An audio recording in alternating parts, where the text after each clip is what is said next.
38절입니다.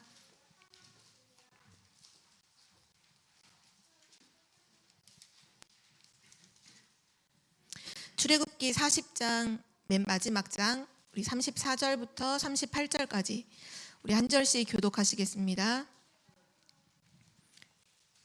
구름이 회막에 덮이고 여호와의 영광이 성막에 충만하매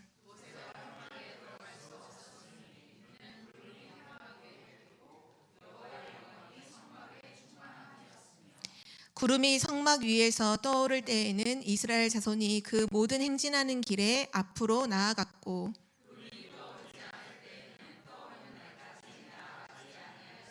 우리 함께 읽겠습니다. 낮에는 여호와의 구름이 성막 위에 있고 밤에는 불이 그 구름 가운데 있음을 이스라엘의 온 족속이 그 모든 행진하는 길에서 그들의 눈으로 보았더라. 아멘. 네, 오늘 말씀의 제목은 여호와의 영광이 충만하매입니다.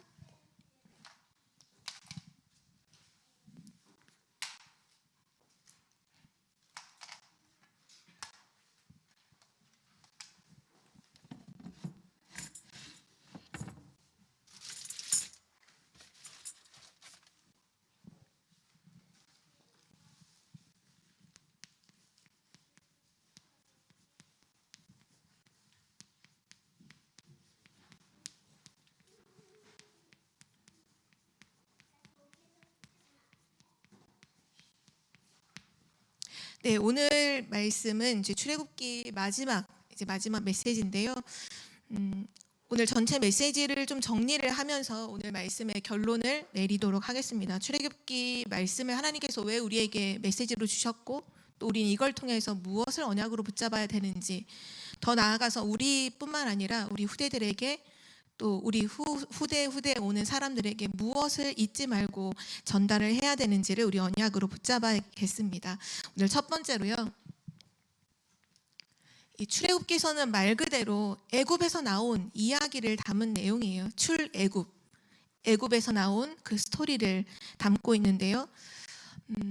이스라엘 백성이 430년 동안 애굽에 노예되어 있던 그 상태에서 시작이 돼서 마지막 출애굽하고 광야에서 성막을 완성하기까지의 이제 스토리가 담겨 있죠.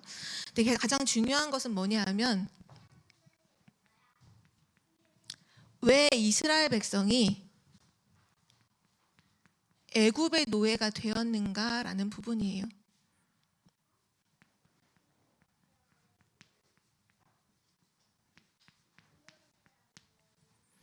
왜 이스라엘 백성이 애굽의 노예가 됐는가? 우리는 그것을 확인하려면 결국 성경을 통해서 확인해야 될 텐데요. 창세기 15장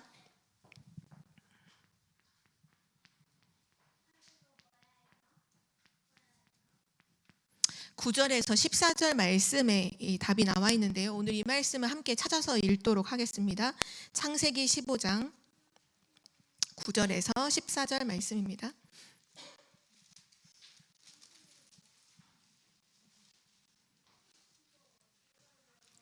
이스라엘 백성이 왜 애굽의 노예가 되었느냐라고 했을 때 과거로 거슬러 올라가면 결국 아브라함이라는 인물이 나오고 그 사건을 통해서 하나님이 미리 이 부분에 대한 얘기를 하신 부분이 성경에 나와 있는데요. 우리 15장 9절부터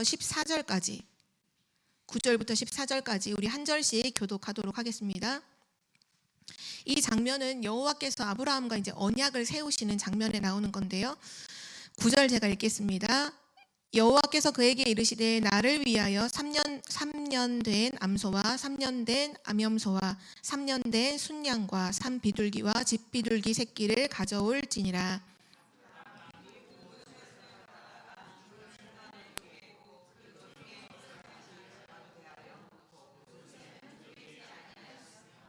솔개가 그 사체 위에 내릴 때에는 아브람이 쫓았더라.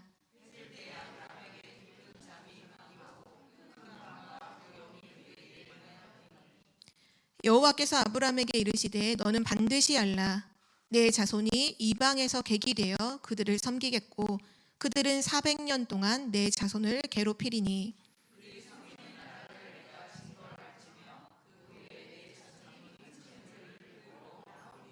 아멘, 아멘. 네, 오늘 읽은 지금 말씀에 보면 10절 말씀에 그게 나오죠. 이제 9절 말씀에 보면 하나님께서 이제 언약을 세우는 가운데 아브라함에게 명령을 하시죠. 3년 된 이제 암소와 암염소 그리고 순양 그리고 산비둘기와 집비둘기 새끼를 가져와라. 이제 여호와 앞에 이걸 쪼개서 피제사를 드리는 그거를 말씀을 하셨죠. 근데 10절에 보면 아브라함이 그 모든 것을 가져다가 그 중간을 다 쪼개요. 다 쪼개서 이제 피제사를 드리는데 뭐를 놓치냐 하면 그 새는 쪼개지 아니하였더니, 어떻게 보면 큰 것들은 다 쪼개고 가장 작은 여기 나오는 집비둘기, 산비둘기라고 했을 때 그 새는 쪼개지 않고 이제 그거를 하나님께 드리죠. 이스라엘이 왜 애굽에 노예되었는가? 바로 거기서 우리는 답을 찾을 수가 있는데요. 오늘 창세기 15장 10절 말씀에 보면 그 새를 쪼개지 않았다라고 이제 말씀은 나오고 있습니다. 아브라함은 생각했겠죠. 작은 부분이라고 그걸 생각한 거예요. 그런데 우리가 꼭 기억해야 될 건 뭐냐면 우리 사람이 생각할 때 굉장히 크다고 생각하는 것이 하나님이 보실 땐 별게 아닌 게 있고요. 우리가 생각할 때는 별거 아닌 것처럼 여기는 것인데 하나님이 보실 때는 너무 중요하게 보시는 것이 있거든요. 우리가 방금 전에도 찬양 불렀지만 우리 생각하고 하나님의 생각하고는 달라요. 그러니까 오늘 아브라함 뭘 생각했냐 하면 이거 새 하나 쪼개지 않는다고 해서 어떻게 되겠어? 라고 생각한 거죠. 창세기 3장 사건 이후로 모든 인간은 하나님을 떠난 죄인이기 때문에, 원죄를 갖고 있기 때문에 하나님 앞에 나아가려면 반드시 하나님이 말씀하신 피언약, 피제사가 아니면 하나님 앞에 설 수가 없어요. 그런데 아브라함이 그거를 소홀하게 여긴 거예요. 인간은 정말 그리스도가 아니면 절대로 안 된다는 것을 우리는 절대로 놓치면 안 돼요. 나는 그리스도가 아니면 절대로 안 된다는 것을 우리는 살면서 사실은 중요하지 않게 여기거든요. 다른 많은 현실과 사람들과 많은 일어나는 일들과 상황들을 보면서 정작 지금 내가 그리스도를 붙잡아야 한다는 것을 놓칠 때가 너무나 많이 있어요. 그런데 그것은요, 모든 것이에요. 저번에도 강단 말씀에서 목사님 그 설명하셨잖아요. 모든 것 가지고도 생명을 잃으면 무엇은 소용이 있냐. 하나님이 우리에게 생명으로 주신 이 언약 복음을 우리가 대충 붙잡고 안일하게 생각한 거죠. 이것쯤이면 이거 하나쯤 쪼개지 않는다고 해서 어떻게 되겠어? 근데 그것이 모든 것을 무너뜨리는 거예요. 복음은 그런 것이죠. 그래서 그리스도를 복음 붙잡는 것을, 내가 복음 누리는 것을, 복음 말하는 것을 우린 안일하게 생각하는 그 순간 저주와 재앙은 밀려 들어온다는 사실을 우리는 꼭 기억해야 돼요. 성경에서 말씀하시는 건 다른 게 아니잖아요. 결국은 이 피제사는 그리스도를 말하는데요. 그리스도가 아니면 안 된다는 거, 그걸 우리는 항상 잊어버리면 안 돼요. 우리가 이번 주 강단 말씀에서도 사도행전 1장 8절의 언약을 항상 기억하고 항상 누리라 말씀하신 것처럼 우리 인생에 있어서 가장 중요하게 누리고 붙잡아야 할 것이 있다면 바로 그리스도입니다. 그리스도가 아니면 안 된다는 거, 그리스도가 아니면 원죄를 해결할 수 없다는 거, 인간은 그리스도가 아니면 절대로 설 수 없다는 것을 꼭 잊지 말아야 되죠. 그래서 성경에서 많은 부분에 특별히 렘넌트 후대 사역하는 데서 늘 강조하시는 부분이 뭐냐면 결국은 복음을 각인시키는 거예요. 복음은 우리 안에 각인되어야만 합니다. 각인할 수도 있고 안 할 수도 있는 게 아니라 복음은 우리에게 반드시 각인되어야만 해요. 그리고 이 복음은 반드시 뿌리를 내려야만 돼요. 그리고 이 복음으로 체질이 되어야만 해요. 그래야 우리는 절대 속지도 않고 넘어지지도 않는 신앙인이 되는 거죠. 오늘 아브라함이 굉장히 작게 여겼던 부분이 바로 이거였는데 하나님은 사실은 가장 중요하게 보시는 부분이 되었습니다. 오늘 이렇게 아브라함이 이 부분을 놓치게 됐을 때 12절에 보면요, 뭐라고 말씀이 나오냐. 해질 때에 해 질 때 아브라함에게 깊은 잠이 임하고 큰 흑암과 두려움이 그에게 임하였더니, 복음을 놓친 아브라함에게 곧바로 임했던 게 뭐냐면 큰 흑암과 두려움이 아브라함에게 임해버렸어요. 성경은 창세기부터 요한계시록까지 끊임없이 강조하는 게 이거잖아요. 인간이 그리스도를 모르면, 복음을 모르면 절대 흑암과 사단을, 재앙을 이길 수가 없다는 걸 성경은 계속 강조하시잖아요. 오늘 아브라함이 그 새를 쪼개지 않는 피 언약에 대한, 어떻게 보면 창세기 3장 15절의 언약을 잠깐 놓친, 아예 몰랐던 건 당연히 아니잖아요. 당연히 복음 알고 있어. 근데 그 부분을 안일하게 생각하는 그 순간에 뭐가 임하느냐? 큰 흑암과 두려움이 아브라함에게 임하게 되었어요. 지금도 마찬가지입니다. 우리가 복음을 놓치는 그 순간 뭐가 임하나요? 큰 흑암과 두려움이 반드시 임하게 돼요. 우리가 복음을 대충 생각하고 복음을 소홀하게, 안일하게 생각하고 있는 바로 그때 우리 후대들에게 뭐가 임하느냐? 큰 흑암과 두려움이 임하게 돼요. 이 사실을 반드시 기억해요. 성경은 끊임없이 하나님이 말씀하고 계시는 부분이거든요. 복음은 작은 부분이 절대로 아니에요. 그냥 우리가 안일하게 생각하는 부분이 항상 아니죠. 복음은 언제나 강조되어야 하고요. 복음은 언제나 집중되어야 할 우리의 한 가지인 줄 믿습니다. 이 복음을 놓치니까 흑암과 두려움이 그에게 임해버렸어요. 그리고 나서 하나님이 말씀하신 부분이 바로 13절이죠. 그 가운데 여호와께서 아브라함에게 이르시되 너는 반드시 알라. 너의 자손이 이방에서 객이되어 그들을 섬기겠고 그들은 400년 동안 내 자손을 괴롭히리니. 이것이 애굽에 노예된, 이스라엘이 애굽에 노예된 이유예요. 아브라함이 복음을 놓침으로 인해서 그 결과가 뭐가 아니야? 후손이 400년 동안 애굽의 노예가 된 거죠. 이때는 하나님께서 애굽이라는 바로 말씀을 하지 않고 이방의 객이 될 것이다. 그게 400년 동안 그들이 괴롭히게 될 것이다. 그러면서 이것만 말씀하신 건 아니고요. 14절에 보면 그러나 거기서 빠져나오게 될 것까지도 사실 말씀해 주셨죠. 그들이 섬기는 나라를 내가 하나님께서 징벌하시며 그 후에 내 자손이 큰 재물을 이끌고 나오리라. 그러면서 마지막 우리가 다 읽진 않았지만 15장 끝부분을 쭉 가면 결국 가나안으로 가게 될 것이다. 내가 너에게 허락한 그 가나안 땅에 너의 후손이 살게 될 것이다. 그거를 말씀하고 계시죠. 왜 애굽에 노예되었나요? 한마디로 말하면 복음을 놓쳐서 그래요. 복음을 놓쳐서.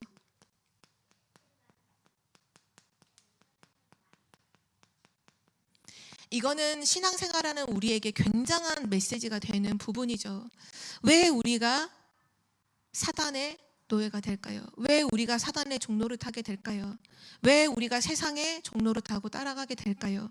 우리가 복음을 놓치는 그 순간 여지없이 우리는 이와 같은 상황을 그대로 영적으로 만나게 되고 이러한 삶을 그대로 살 수밖에 없는 거죠.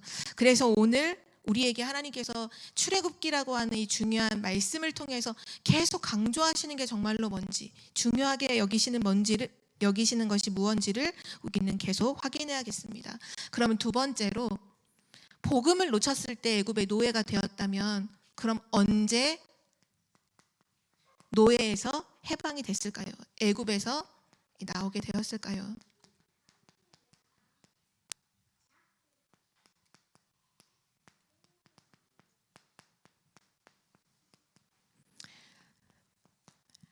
하나님께서 모세를 부르시고 그 모세에게 사명을 주셔서 그 출애굽의 지도자로 이제 바로왕 앞에 세우시죠. 그 바로왕 앞에 세우셨을 때 하나님께서 모세에게 허락하신 많은 기적들이 일어났어요. 막 나일강을 피로 바꾸기도 하고, 막 많은 개구리 재앙, 이 재앙, 독종 재앙, 많은 일들을 일으키면서 많은 기적들을 하나님께서 보여주셨어요.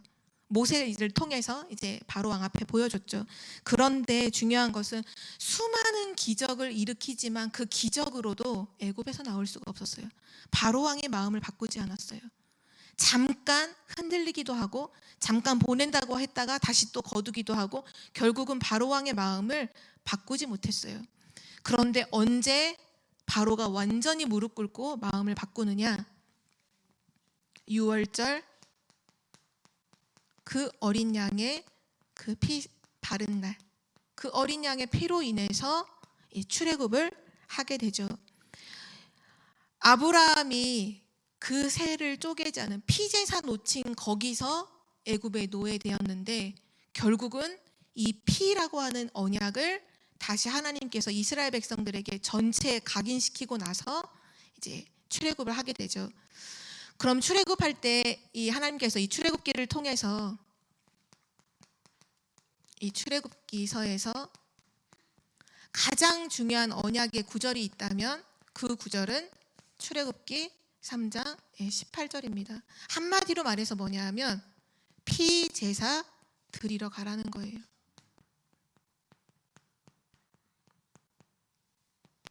이것이 출애굽기서의 핵심이에요. 하나님께서 지금 우리에게 말씀하시고자 하는 거, 하나님이 전 세계에 설명하시려고 하시는 거, 그게 뭐냐? 피라는 거예요. 피. 6월절 어린 양의 피 바른 날 애굽에서 나오게 되었다. 너희는 피 제사 드리러 가라. 그 말씀을 계속 하신 거죠. 그리고 나서 결국은 우리가 출애굽기를 마무리하는 출애굽기 40장에 나와서 완성된 게 뭐냐 하면 성막이라는 거죠. 성막. 이 성막이 뭐냐 하면 바로 여기서 본격적으로 피 제사 드리는 중요한 장소를 하나님께서 완전히 세팅해 놓으시고는 그리고 출애굽기서가 마무리가 돼요. 그리고 이제 레위기서가 시작이 되죠. 이제 계속 피제사 드리는 게 계속 나와요. 하나님께서 출애굽기서를 통해서 설명하시려고 하는 거 결국 한 가지는 뭐냐 하면 창세기도 마찬가지고요. 출애굽기도 마찬가지고 결국 피 언약, 그리스도 언약을 우리에게 말씀하시고자 이 말씀을 기록하셨고 우리에게 주신 이유죠. 다른 것이 아니라 그 어떤 기적도 그 어떤 사람의 방법도 절대로 흑암을, 재앙을, 지옥 배경을 이길 수가 없다. 하나님이 주신 그리스도의 그 언약이 아니고는 절대로 안 되게 되어 있다. 그 말씀을 쭉 하신 거죠.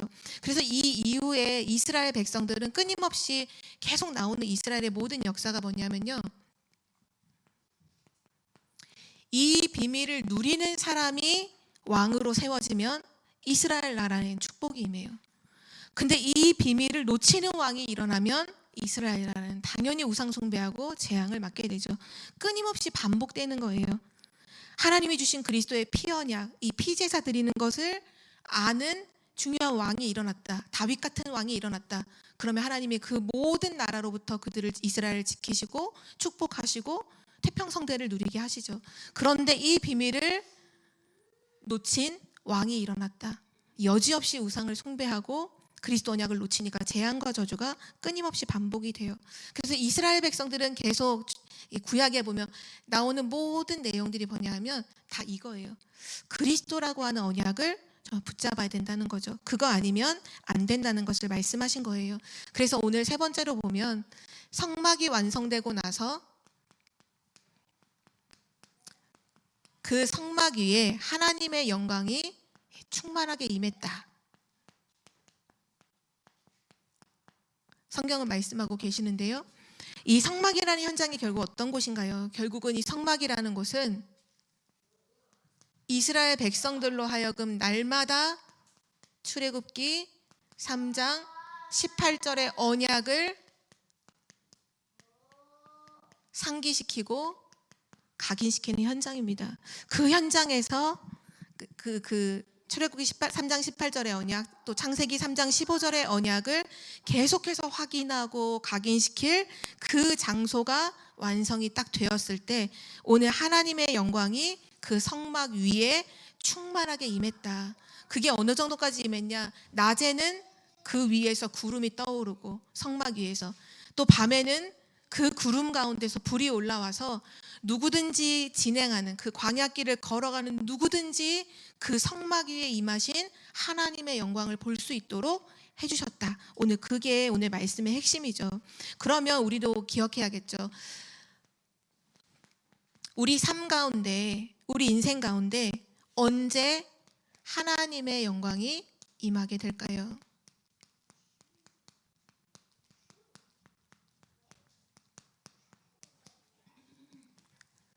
오늘 출애굽기서를 통해서 확인되는 증거는 뭐냐 하면 바로 예수 그리스도를 알고 누리고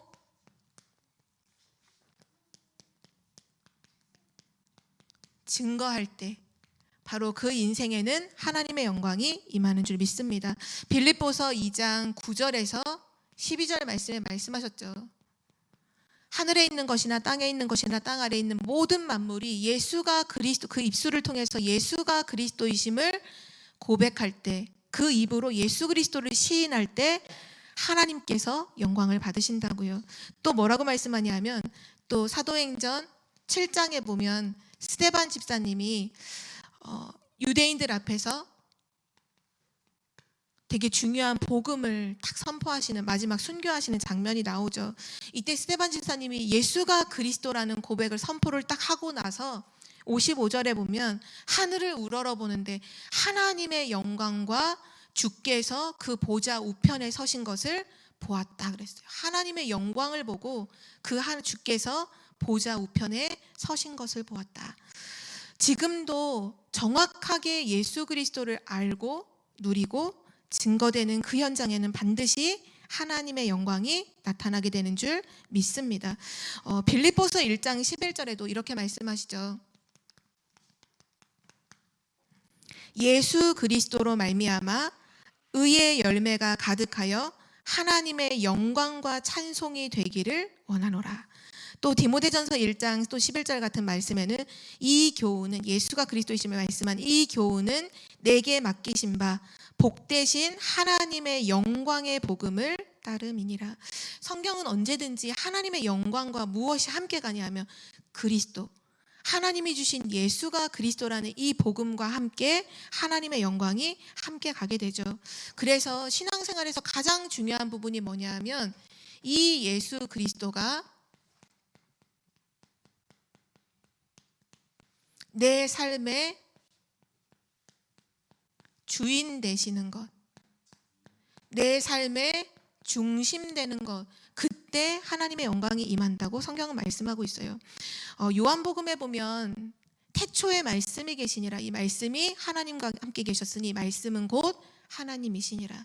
그 말씀이 육신이 되어 우리 가운데 거하심에 우리가 그의 영광을 보니 아버지의 독생자의 영광이요 은혜와 진리가 충만하더라. 바로 말씀이신 창조주이신 그 하나님이 성육신하셔서 그리스도로 오신 것을 기록해 놓은 게 요한복음 1장 말씀이죠.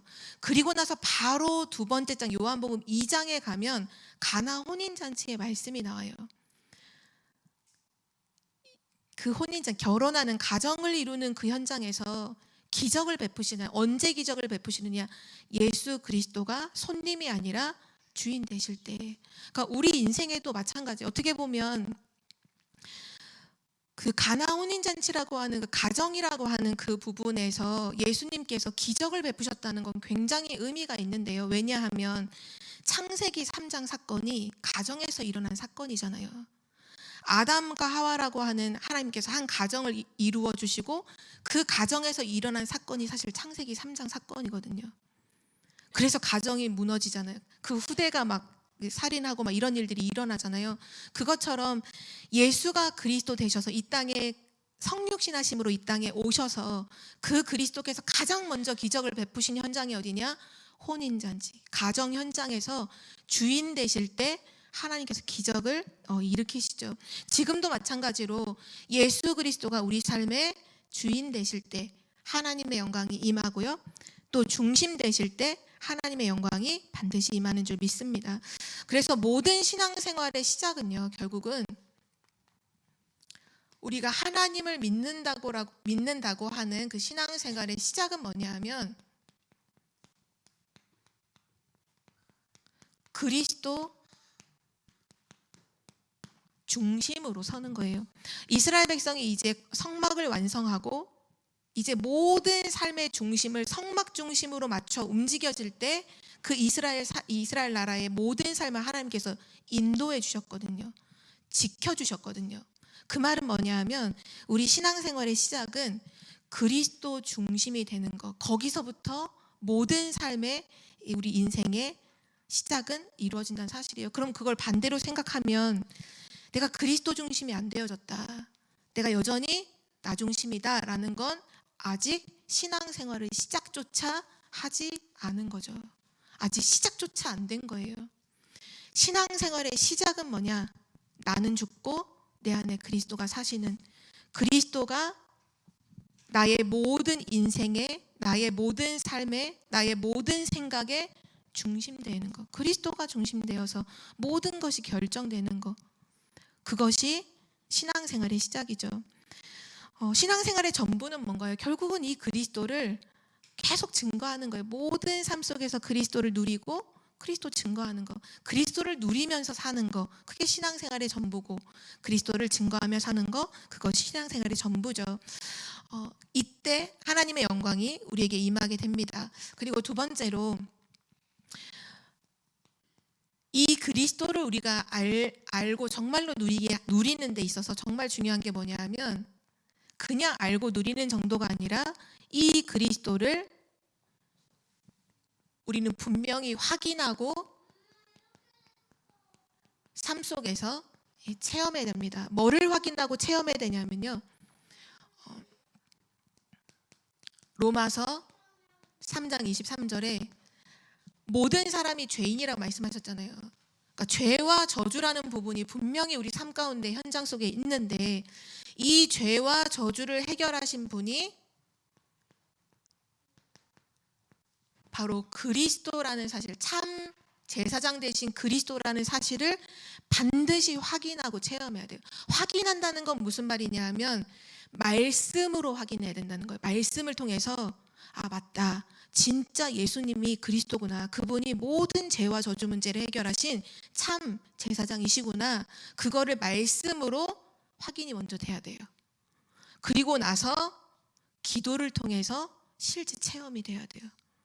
내 삶 속에서 실제 그 부분이 적용돼야 된단 말이에요. 그냥 글자로만 아는 게 아니라 아, 진짜 예수 그리스도로 말미암아 죄와 저주가 끝나는구나, 이게 진짜로 끝나는구나, 그 부분이 실제 체험돼야 돼요. 많은 분들이 이 부분을 우선 말씀으로도 확인 안 하고 기도로도 삶에서 체험이 안 되다 보니까 그리스도를 자꾸 놓쳐요.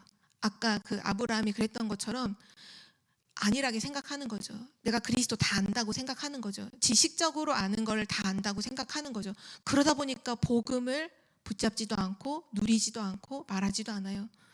그러면 아까 임했던 큰 흑암과 두려움과 재앙이요, 어느 날 갑자기 삶에 임해 있어요. 그리고 이렇게 말해요. 왜 내 삶에 이런 재앙이 왜 오나요? 왜 내 삶 속에 이런 문제가 왜 일어나나요? 이렇게 말하게 되거든요. 반드시 우리는 그리스도를 말씀을 통해서 말씀으로 확인해야 돼요. 아, 정말 말씀을 보니 맞구나, 정말 예수님이 모든 문제를 해결하신, 죄 문제 해결하신 그리스도가 맞구나 확인하고 기도로서 체험해야 돼요. 또한 우리 인간이 가지고 있는 그 문제가 바로 하나님을 떠난 문제잖아요. 하나님이 없는 그 문제잖아요. 이 문제를 해결하신 요한복음 14장 6절에 길이요 진리요 생명 되신 참 선지자 되신 그 그리스도를요 확인하고 체험해야 돼요. 진짜로 말씀을 통해서 먼저 확인하셔야 돼요. 계속 예배를 통해 이 말씀 듣는 이 메시지를 통해서 진짜 맞구나, 하나님 만나는 길은 그리스도밖에 없구나, 진짜 하나님 만나는 유일한 해답은 그리스도밖에 없구나라는 게 먼저 확인이 딱 돼야 돼요. 내게 답으로 딱 붙잡아져야 돼요. 그리고 나서 이거를 실제 기도로서 실제 현장에서 만나는 문제와 사건 속에서 체험해야 돼요. 와, 그리스도가 진짜 하나님 만나는 길을 되시구나. 문제와 상황이 지금 엄청 어려운데 그 속에서 나와 함께 하시는 하나님을 체험해요. 그 사람은 이거 부인할 수가 없어요. 그리스도를 놓칠 수가 없어요. 지금 많은 사람들은 이 문제 왔으니까 이 사람이 흔들리겠지, 이 사람이 여기서 낙심하겠지 하는데, 거기서 지금 살아계셔서 나와 함께 하시는 그리스도를 누리고 있는 사람은요 달라요. 이걸 체험한 사람은 달라요. 그리고 또 하나, 요한복음 8장 44절, 인간이 가지고 있는 문제가 이 사단 마귀, 이 사단 마귀에게 완전히 사로잡혀 있는 이 문제가 요한일서 3장 8절에 마귀의 일을 멸하신 참 왕 대신 그리스도로 말미암아 이 흑암이 꺾인다는 사실을 우리 말씀으로 확인해야 되고요. 기도로서 체험해야 돼요. 많은 랩런트들이 사실은 그리스도 복음을 알고 듣고 자라긴 했지만 실제 뭐가 잘 안 되냐 하면 말씀으로 확인되는 부분도 약하고 실제 기도로서 현장에서 체험되는 부분도 약하다 보니까 이 그리스도가 모든 것이라고 할 때 이게 이해가 안 되는 거예요. 실제 예수 그리스도의 이름을 부름으로 흑암이 꺾인 체험이 있느냐 점검해 봐야 돼요. 그 부분이 실제 있어야 돼요. 와, 진짜 예수 그리스도의 이름으로 기도하는데 가정의 흑암이 꺾이는구나. 지금 내 마음과 생각을 사로잡고 속이는 그 흑암이 꺾이는구나. 우리 현장의 역사는 그 흑암이 꺾이는구나. 이 부분을 되게 막 놀랍고 크게 체험하는 게 아니라 굉장히 사소한 부분에서 계속 체험해야 되는 거예요. 계속. 저는 정말 이 체험을 많이 해봤거든요. 학교, 대학 현장에 가면서 귀신 들려 있는 사람이 예수 그리스도의 이름을 선포했을 때 어떻게 행동이 바뀌는지도 저는 정말 눈에 봤고요. 정말 전도 현장에 전도 캠프 현장에 갔을 때 그 귀신 들려 있는 남자 무속인에게 가서 복음 증거할 때 그 무속인이 그 그리스도 이름 선포될 때 얼굴이 새파랗게 되는 걸 저는 사람의 얼굴이 새파랗게 되는 걸 정말 처음 봤거든요. 그리스도 이름 선포됐을 때 그 귀신 들려 있는 사람이 벌벌 떨면서 얼굴이 파래져서 기절하기 직전으로 가는 걸 처음 봤어요. 그리스도의 이름이 얼마나 대단한지를 봤어요. 제가 옛날에는 이런 얘기를 쭉 하니까 어떤 랩런트는 그런 얘기도 하더라고요. 어느 날 이제 버스를 타고 길을 가는데 뒤에서 뭔가 이렇게 귀신에 사로잡힌 사람이 시달리는 사람이 이제 뒤에 탄 거죠. 그러니까 그게 신경이 계속 쓰이는 거예요. 무섭기도 하고 이상한 행동을 하니까. 근데 예수 그리스도 이름으로 계속 기도하면서 흑암을 꺾는데 그 사람의 그런 모습이 딱 멈춰지는 걸 보면서 또 정말 그리스도 이름 앞에 흑암이 꺾이는구나. 이런 부분이 또 확인되기도 하고 우리가 예수가 그리스도라는 이 완전한 답을 하나님이 우리에게 주셨는데 이 그리스도가 실제 말씀으로 확인되고 이 그리스도의 삼중직이 말씀으로 확인되고 기도를 통해서 체험되는 그 순간에 우리 삶 속에 하나님의 영광이 임하는 것을 우린 당연하게 보게 되죠. 그리고 세 번째입니다. 이 그리스도를 정말 우리가 삶 속에서 누릴 때 세 가지 문을 하나님께서 열어주시는데요. 첫 번째로 그리스도를 누릴 때 하나님이 열어주시는 문은 보좌의 문입니다. 하나님께서 보좌의 문을 여시고 모든 것에 응답을 더해 주시는 거죠. 시몬 베드로가 예수가 그리스도이심을 고백했을 때 천국 열쇠를 주신다고 했던 바로 그 부분이에요. 보좌의 문을 열고 닫는 그 열쇠를 그리스도 누리는 자에게 하나님께서 주시고요. 그리고 나서 열어주시는 문이 뭐냐면 하나님께서 그리스도를 정말로 삶 속에서 누리는 그 사람에게 전도의 문을 열어주시죠. 사도행전 2장 9절에서 11절 이후로 나오는 많은 사도행전의 전도 현장에서 일어났던 많은 문들은요, 그리스도를 누리는 자에게 하나님이 문을 열어주셨던 것들이었어요.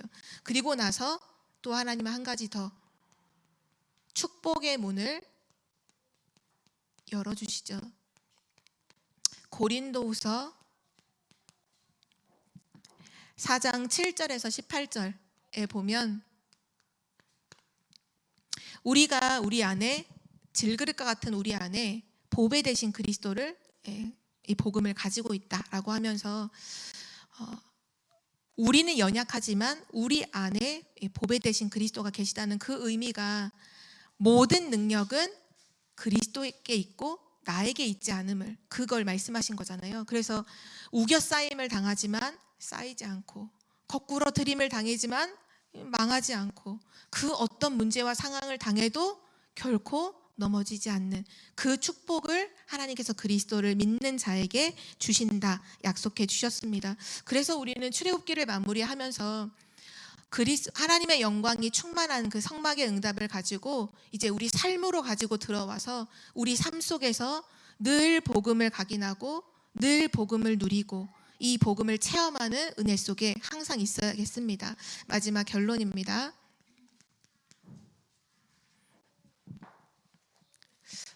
우리가 항상 좀 질문해 봐야 되는 부분인데요. 왜 복음은 항상 강조되어야 할까요?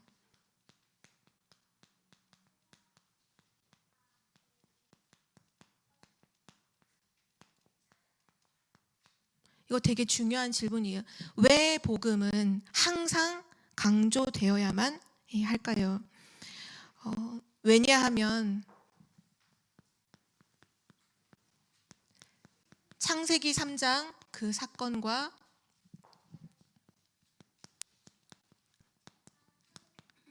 하나님이 우리에게 주신 해답이 복음이라는 사실인데요. 이 부분을 가지고 좀 생각을 많이 해보면 모든 사람에게는 그리스도가 필요해요. 우리는 예수가 그리스도이심을 믿고 구원받고 영접했잖아요. 근데 지금 복음을 한 번도 들어보지 못한 사람들도 분명히 있을 뿐만 아니라 지금 태어나는 모든 사람은 창세기 3장 사건 이후로 태어나는 모든 사람은 하나님을 떠나서 태어나죠. 그래서 창세기 3장 사건과 요 창세기 3장 사건이라는 부분을 항상 생각할 때 복음은 언제나 강조되어야만 해요. 모든 사람은 복음이 당연히 필요하기 때문이죠. 그러면서 요한복음 16장 11절에 보면 이 세상 임금이라고 말씀하셨고, 또 고린도후서 4장 4절에 보면 이 세상 신이 이 사단이라고 말씀하고 있잖아요. 이 사단이 존재하는 한, 이 흑암이 존재하는 한 복음은 항상 강조되어야만 합니다. 왜냐하면 고린도서 4장 4절에 말씀 나온 것처럼 이 세상 신이 믿지 않는 자들의 마음을 혼미하게 해서 그리스도의 영광의 복음의 광채가 비치지 못하도록 방해하기 때문이죠. 그래서 사단이 존재하는 한, 이 사단이 지옥으로 가기까지는 항상 복음이 강조되어야만 해요. 내가 복음을 알기 때문에 끝이 아니라 지금도 태어나고 있는 모든 사람들은 하나님을 떠나서 태어나고 있거든요. 내가 현장에서 만나는 모든 사람들은 하나님을 떠난 운명과 저주 속에서 살고 있기 때문에 이 복음은 항상 강조되어야만 해요. 그래서 우리가 기도 제목으로 붙잡아야 될 게 있다면, 시대가 바뀌고 세월이 흘러도 세 가지가 저의 기도 제목이기도 한데요. 복음 회복을 놓고 우리는 항상 기도해야 돼요. 항상 복음이 회복되어야만 해요. 사단이 항상 복음을 희미하게 만들고 섞이게 만들고 대충하게 만들고 놓치게 만들잖아요. 그래서 항상 복음이 회복되는 걸 놓고 기도하셔야 되고요. 그리고 또 뭘 기도해야 되냐 하면 복음 집중입니다. 복음을 가지고 있긴 가지고 있는데 복음에 집중하지 않으면 우린 또 다른 것에 무언가에 집착하기 때문이죠. 그래서 복음에 항상 집중하도록 기도해야 돼요. 또 한 가지 더 기도 제목이 있다면, 복음도 회복했고 복음도 집중해요. 근데 이거 못하면 안 돼요. 그게 뭐냐면 복음 지속입니다. 이 복음은 반드시 지속되어야만 해요. 왜냐하면 사단은 미래를 무너뜨리기 위해서 결국은 후대를 공격하거든요. 이 복음 운동을 끊어놓기 위해서 사단의 지금 공격 포인트는 어디냐? 결국 후대입니다. 후대를 무너뜨리게 하는 것에 사단은 목표를 두고 있어요. 그래야 미래를 무너뜨리기 때문이죠. 그래서 우리는 복음을 날마다 회복하고 복음에 집중하고 복음 지속될 것을 두고서 항상 기도해야만 돼요. 제가 그 대학교를 다닐 때, 사실 저는 이제 교회에서 전도사가 된 게 이제 나중에 RTS를 다니면서 이제 임명을 받았지만, 제가 대학교를 다닐 때 그 책 이런 거 읽는 걸 참 좋아했거든요. 그러는 가운데 한번 그 책을 읽고 나서 하나님 앞에 정말 엎드려서 제 인생을 두고서 하나님 앞에 기도했던 적이 딱 있어요. 그게 뭐냐 하면, 그 루터가 종교개혁한 이후로, 이 마틴 루터가 종교개혁한 이후로 이 복음이 지속이 돼야 되잖아요. 그런데 교회가 항상 시간이 지나면 복음이 변질돼요. 복음을 늘 놓쳐요. 근데 어느 날, 지금 그 책이 무슨 제목인지는 생각이 안 나요. 저도 한번 다시 보고 싶은데 그 책의 내용에 보니까 교회가 복음을 놓치고 변질되어져 가는 과정을 그냥 일반 역사가가 기록해 놨어요. 그거를. 왜냐하면 그게 이제 유럽의 역사가 기독교 역사다 보니까 불신자가 썼는지 신자가 썼는지는 모르겠지만 그 역사서를 통해서 보면서 복음이 변질돼 가는 모습을 제가 확인하고, 그때 그 책을 보면서 정말 많이 울면서 하나님 앞에 기도했던 게 뭐냐 하면, 하나님, 세계 복음화하는 그날까지 복음이 변질되지 않도록 하게 해달라고 기도했고, 그리고 복음을 바르게 후대에게 전달하게 해달라고 이렇게 기도를 했거든요. 근데 그건 정말 중심이었고 진심이었어요. 근데 그러면서 하나님께서 저를 이제 RTS라는 문을 열어주셨고, 제가 RTS 갔을 때가 2010년도 그때 RTS를 가게 됐거든요. 근데 그때 하나님이 저를 이제 뭐 초신도 그렇고 뭐 렘넌트 데이도 그렇고 렘넌트를 만날 수 있는 모든 시스템에는 하나님 다 불러주셨었거든요. 저는 근데 이유는 그때 하나라고 봤어요. 그때 그런 연락들이 막 오고 할 때 이유는 하나였다. 이 복음 변질시키지 않는 것을 놓고 기도했던 그 중심을 하나님이 받으셨구나, 그런 생각을 했거든요. 어떻게 보면 출애굽기의 그 시작도 결국 아브라함이 복음 지속 못해서 이런 역사가 시작이 됐잖아요. 그래서 하나님이 결국은 이거를 놓치지 않도록 계속 피언약을 계속 할 수 있는 시스템인 성막을 딱 만들어 놓고시고는 이제 출애굽기가 마쳤거든요. 하나님은 지금도 우리에게 강조하시는 건 하나예요.